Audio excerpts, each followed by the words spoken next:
وسلم ہے۔ اللہ رب العزت نے امام الہدا علیہ الصلوۃ والتسلیم کی سیرت طیبہ کے اندر طرح طرح کی خصوصیات کو بدیعت فرما کر ان کو بنی نوع انسان کا آخری ہادی، آخری قائد، آخری رہنما بنا دیا تھا۔ اللہ تبارک و تعالیٰ نے حضرت رسول اللہ صلی اللہ علیہ وسلم پہ اس کرم عظیم کا نزول فرمایا کہ زندگی کے اندر کوئی صبح ایسے نہیں آئی، کوئی شام اور کوئی رات ایسی نہیں آئی، دکھوں کی کوئی گھڑی اور شکل لمحہ ایسا نہیں آیا جب عرش کے رب نے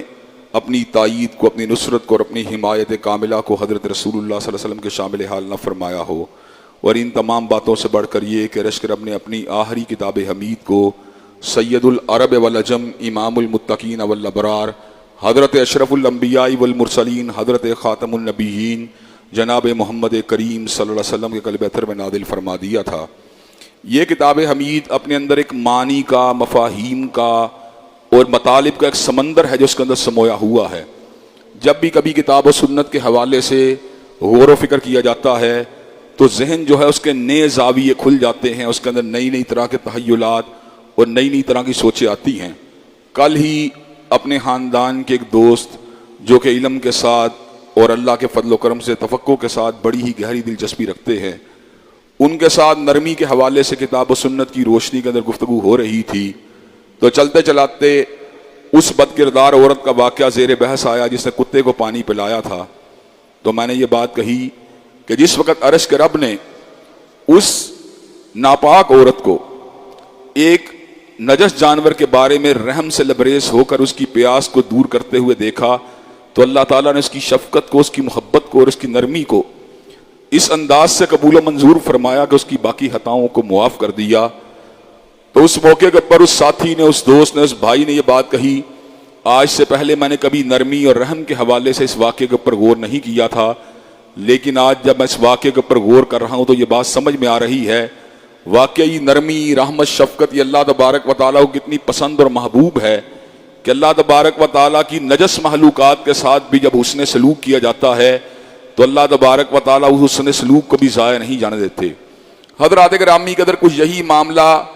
کتاب و سنت کے بہت سے دیگر موضوعات اور عناوین کا بھی ہے۔ جب بھی ہم ان کے اوپر غور و فکر کرتے ہیں، تدبر کرتے ہیں، ان کی سیاق و سباق کے اوپر اطلاق اور ان کی تطبیق پہ غور کرتے ہیں تو نئے سے نئے زاویے، نئے سے نئے اینگل سامنے آتے ہیں۔ اور سچی بات یہ ہے زندگی کے آخری سانس تک علم کا، تفقہ کا، سوجھ بوجھ کا یہ سفر و سلسلہ جاری و ساری رہتا ہے۔ انسان محض سے لے کر لحد تک جتنا مرضی علم حاصل کر لے، سچی بات یہ ہے وہ علم کے اس مقام کے اوپر کبھی بھی نہیں پہنچ سکتا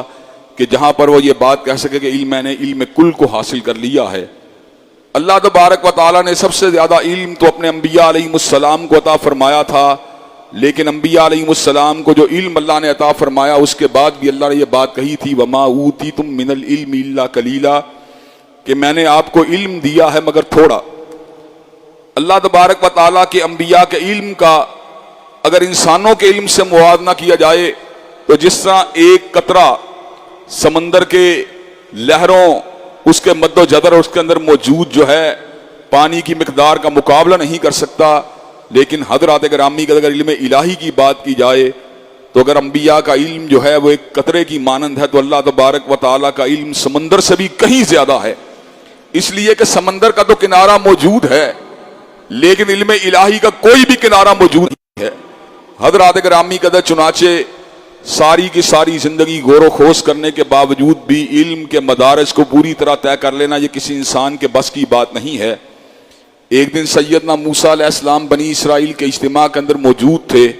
کسی نے سیدنا موسیٰ سے سوال اور استفسار کیا کہ اس وقت روئے زمین کے سب سے بڑا عالم کون ہے؟ سیدنا موسیٰ علیہ السلام نے غور و خوض کرنے کے بعد